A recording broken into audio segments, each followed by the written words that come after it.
बिस्मिल्लाहिर्रहमानिर्रहीम। अस्सलाम वालेकुम। आज मैं आपके लिए कुल्फ़ी की रेसिपी लेकर आई हूँ जो दूध से बनाऊंगी और बहुत इजी रेसिपी है, झटपट बन जाएगी। रेसिपी की तरफ जाने से पहले अगर आपने मेरा चैनल सब्सक्राइब नहीं करा है तो सब्सक्राइब करें, लाइक और शेयर करें। अब आते हैं हम रेसिपी की तरफ। यहाँ मैंने बादाम लिए हैं 3 टेबल स्पून। इसको आप चॉपिंग बोर्ड पे छुरी की मदद से चॉप करेंगे तो ये इस तरह से हो जाएंगे, वरना हल्का सा आपने इसको कूट लेना है। इसी तरह पिस्तों को भी किया है और ये भी 3 टेबल स्पून है।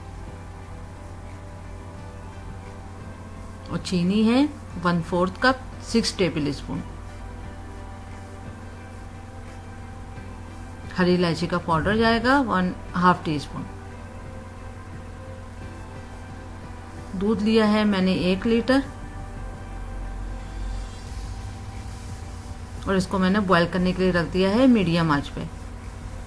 ये पूरी रेसिपी मीडियम आंच पे ही बनेगी, इसको लो और हाई पे नहीं लेके जाइएगा।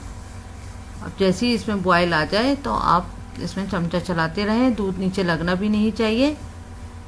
और जो साइडों में मलाई जमती रहे आपने चमचे की मदद से उसको भी हटाते रहना है, दूध में शामिल करते रहना है।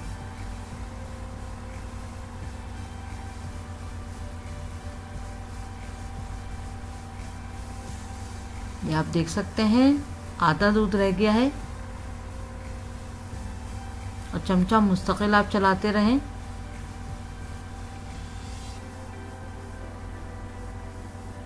और साइडों की मलाई भी इसमें शामिल करते रहें, इसी से बहुत ज़बरदस्त टेस्ट आएगा।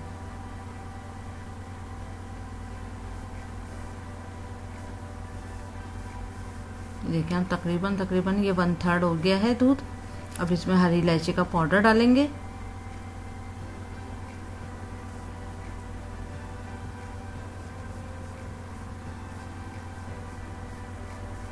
चीनी भी डाल देंगे।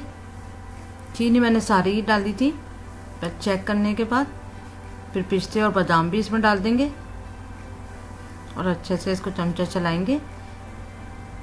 और अभी भी इसको खूब पकाएंगे, इतना पकाएंगे कि ये 1/4 रह जाए बस।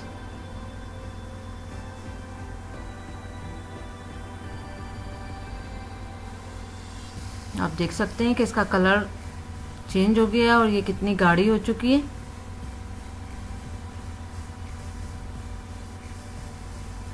अब ये ठंडी होने के बाद भी गाढ़ी होगी। अब इसको ठंडा होने का इंतज़ार करते हैं। अब ये ठंडी हो चुकी है, आप देख सकते हैं ये कितनी गाढ़ी है और कितनी है।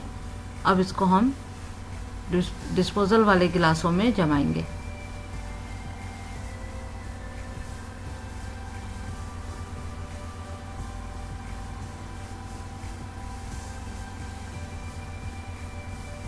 आप चाहें तो मट्टी की भी, वो जो मट्टी की छोटी छोटी सी कटोरियाँ होती हैं उसमें भी कर सकते हैं, लेकिन मैं आपको इजी तरीका बता रही हूँ। डिस्पोजल में आप इसको जब डालेंगे तो फिर बाकी का प्रोसेस आगे बताती हूँ। तीनों गिलासों में हमने इक्वल क्वांटिटी में इसको डाल देना है। ये आप देख सकते हैं ये कितना गाढ़ा है।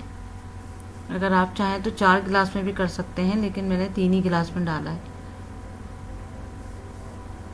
अब ये देखें इतना फॉइल का पीस लेकर अब इसको अच्छे से कवर कर देंगे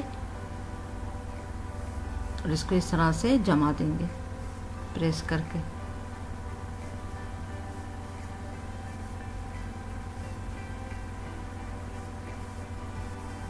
देखिए जब फॉइल की मदद से ये अच्छा सा पैक हो जाएगा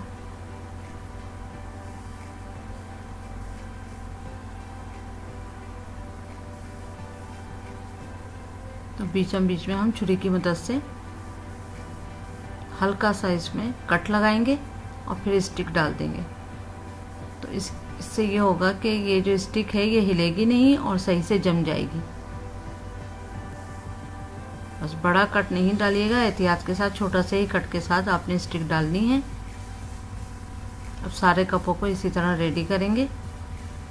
इसी तरह फॉइल लगाएं और इसको कवर करें।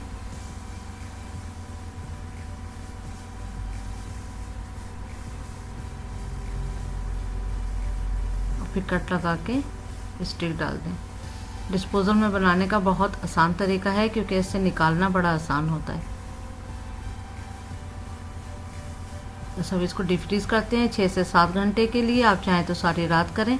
ये देखें मैंने सारी रात के लिए रख दिया था अब ये देखें, ये अच्छे से इसको निकाल लेंगे। देखें किस तरह जम गया। अब इसको हल्का सा काट के, और ये देखें बस इसको इस तरह हटा दें। देखें कुल्फ़ी रेडी है कितनी अच्छे से। ये देखें इसी तरह से सब हटाएंगे और बहुत अच्छे से ये जम गई है। आप 7 घंटे रखें, 8 घंटे रखें, डिपेंड करता है आपका डीप फ्रीज़र कैसा है, उसी हिसाब से आप इसको जमा लीजिएगा। और इजीली आपने डिस्पोजल निकाल लेना है, इसलिए डिस्पोजल में जमाने का ये मेथड ये है कि ये बहुत इजीली निकल जाता है और इसको ज़रूरत ही नहीं होती कुछ करने की। अब हमने इसमें पिस्ते और बादाम इस तरह से लगा देना है। बस अब ये रेडी है। ये बहुत टेस्टी थी, ये झटपट बन जाती है, घर में चीज़ें मौजूद होती हैं तो इसलिए इजीली आप इसको तैयार कर सकते हैं। बस उम्मीद करती हूँ आपको रेसिपी पसंद आएगी। Thank you for watching. Like करें, सब्सक्राइब करें, शेयर करें। अल्लाह हाफिज़।